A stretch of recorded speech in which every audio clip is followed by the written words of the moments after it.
எதற்காக பிரதமர் மோடி தேவையோ இல்லையோ நம் நாட்டின் பாதுகாப்பிற்காக அவர் தேவை. அவரது தலைமையிலான பாஜக அரசு மீண்டும் நம் நாட்டில் மலர வேண்டும் என்று தமிழக பாஜக தலைவர் அண்ணாமலை பேசியுள்ளார்.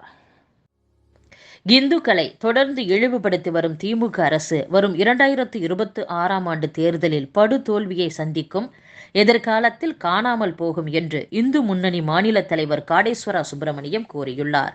மேலும் தமிழகத்தில் மிகப்பெரிய கலவரம் ஏற்படுத்த முயற்சி நடக்கிறது. இந்துக்களை தொடர்ந்து இழிவுபடுத்தி வரும் திமுக அரசு வரும் 2026ஆம் ஆண்டு தேர்தலில் படுதோல்வியை சந்திக்கும், எதிர்காலத்தில் காணாமல் போகும் என்றும், பாஜக கூட்டணியில் இருந்து விலகிய பின் அதிமுக சிறுபான்மையினருக்கு ஆதரவாக பேசுகிறது. கோவை குண்டுவெடிப்பு கைதிகளை விடுவிக்க வலியுறுத்தி வருகிறது. கோவை கருமத்தம்பட்டியில் நடந்த அதிமுக ஆர்ப்பாட்டத்தில் முன்னாள் அமைச்சர் வேலுமணி நெற்றியில் இருந்த சந்தனத்தையும் குங்குமத்தையும் அழித்துவிட்டு பங்கேற்று சிறுபான்மையினருக்கு ஆதரவாக பேசினார்.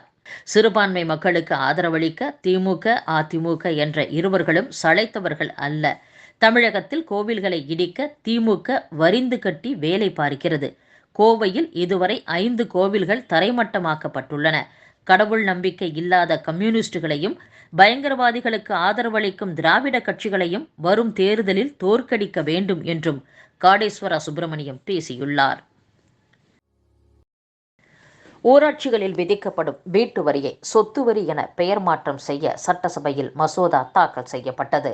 6வது மாநில நிதி ஆணையம் வீட்டு வரி என்ற சொல் வீடுகளுக்கு மட்டுமே வரி விதிக்கப்படும், மற்ற வகை கட்டடங்களுக்கு அல்ல என்ற தவறான கருத்து பதிவை ஏற்படுத்துகிறது என கூறியுள்ளது.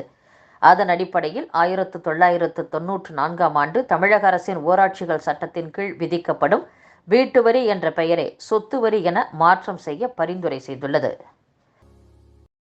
சென்னையில் ஜூன் மாதத்திற்கு பிறகு ஃபார்முலா 4 கார் பந்தயம் நடத்தப்படும் என சென்னை உயர்நீதிமன்றத்தில் தமிழக அரசு தெரிவித்துள்ளது.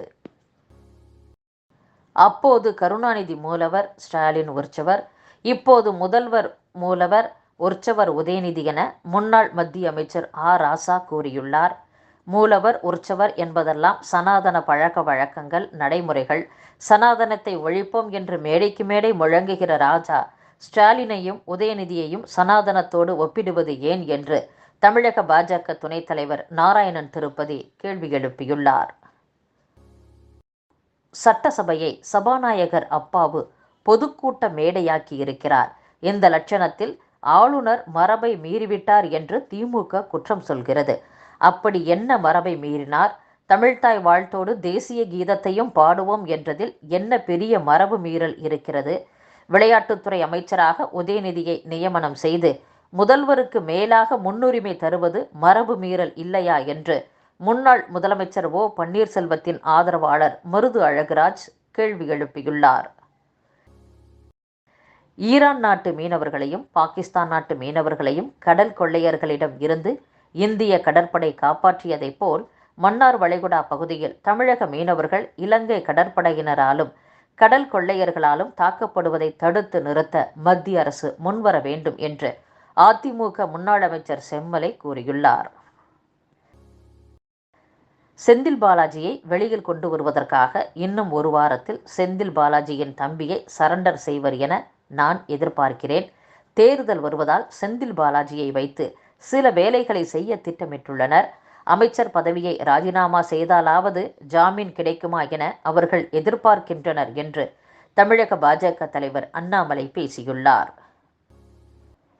உரிமைகளை மீட்க ஸ்டாலின் அழைப்பு என்ற தேர்தல் பிரச்சார பொதுக்கூட்டம் நடத்துவது குறித்து வீடியோ கான்ஃபரன்ஸ் வாயிலாக நடத்திய ஆலோசனை கூட்டத்தில் முதலமைச்சர் ஸ்டாலினுக்கு பதிலாக அமைச்சர் உதயநிதி பங்கேற்றதால் கட்சியின் மூத்த நிர்வாகிகள் அப்செட் ஆனதாக பரவலாக பேசப்படுகிறது. மகாசக்தி பீடங்களில் ஒன்றான காஞ்சிபுரம் காமாட்சியம்மன் கோவில் வருடாந்திர பிரம்மோற்சவம் இன்று கொடியேற்றத்துடன் தொடங்கியது. திருப்பூர் மாவட்டத்தில் 9.20 கோடி ரூபாய் மதிப்பீட்டில் கட்டப்பட்டு கடந்த 3 ஆண்டுகளுக்கு முன்பு திறக்கப்பட்ட அதிநவீன கோழி நோய் ஆய்வு மையம் பணியாளர்கள் நியமிக்கப்படாததால் செயல்பாட்டுக்கு வராமல் முடங்கி கிடப்பதாக கூறப்படுகிறது. சென்னை கிளாம்பாக்கத்திலிருந்து வெள்ளிக்கிழமை பேருந்துகளில் 14,440 முன்பதிவு இருக்கைகள் காலியாக உள்ளதால் முன்பதிவு செய்து பயணிக்க போக்குவரத்து கழகம் பயணிகளுக்கு அறிவுறுத்தியுள்ளது.